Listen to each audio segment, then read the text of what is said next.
Madam, Rohan স্যারের call recording পাওয়া গেছে। এই দেখুন ম্যাম।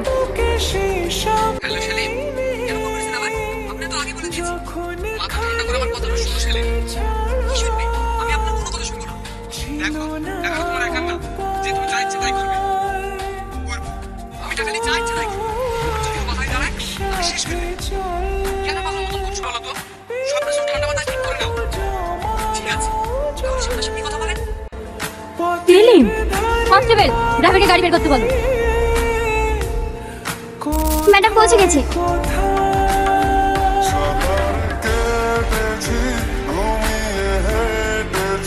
তুমি এদিকে যাও, তুমি ওদিকে যাও, দেখো যেন পালাতে না পারে। সাথী দিদি তুমি? সেলিম কোথায়? আর সঞ্জনা লোক খুঁজে পাচ্ছি না। না বল না মেয়েটিস, কোথায় গেছে কিচ্ছু জানি না। চুপ, একদম মিথ্যা কথা বলবি না। বলবো দিদি, তোমার স্বামীকে বাঁচানোর জন্য